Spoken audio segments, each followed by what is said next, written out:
Oh, the trusty Goron and Zora tribes. Both have been featured in countless games, specifically 14 games for the Zora if you count their 3 alternate forms, the Perella, River Zora, and Rito, and the Gorons have been in a total of 11 games thus far. The reason I included both of these races together was to save a bit of time and to also free up some space for other races I'd like to see make a return in Breath of the Wild. The Zora have actually been around since the very beginning of the franchise, making their first appearance in the original Legend of Zelda as enemies.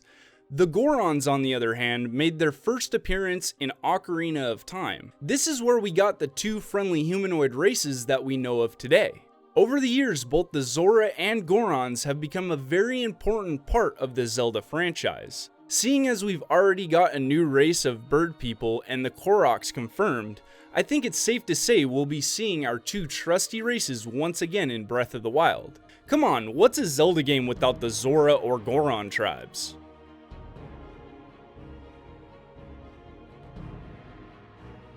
Many of you who haven't played Four Swords Adventures may not know of the Zuna tribe, a race similar to the Gerudo that dwell in the desert.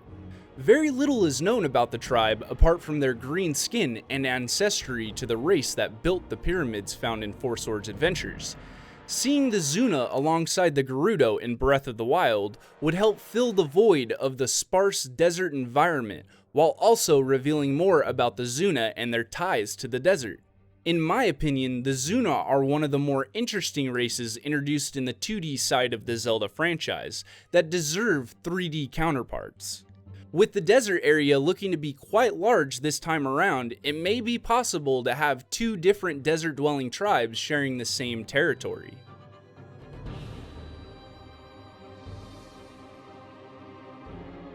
Okay, am I the only one that loves these guys?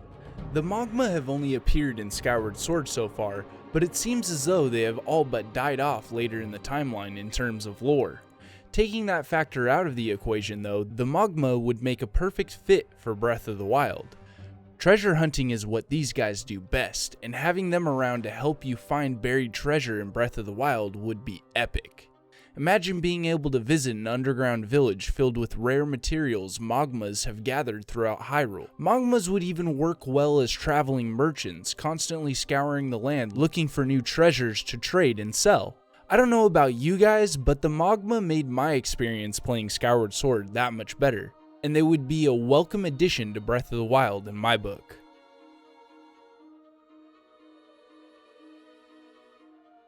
The Uka are another must-have, at least for me. Ever since their one and only appearance in Twilight Princess, I've been obsessed with the mysteries surrounding the Uka, and with the release of Twilight Princess HD, my interest in them has only deepened. They've seemingly been around since Hyrule's founding, but we've never seen them before Twilight Princess. Who are the Uka? Are they an alternate form of the Loftwings, or possibly this new bird race found in Breath of the Wild? If the new carvings found in Twilight Princess HD are indeed connected to Breath of the Wild, maybe we'll see the Uka one last time, or a version of them at least.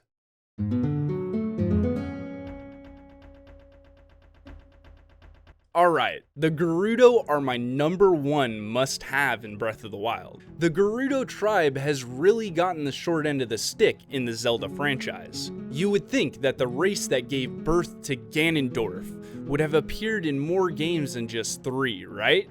Well, I'm sad to say that is the case. Some can argue that the Gerudo have made an appearance in certain games like Twilight Princess or the Oracle games.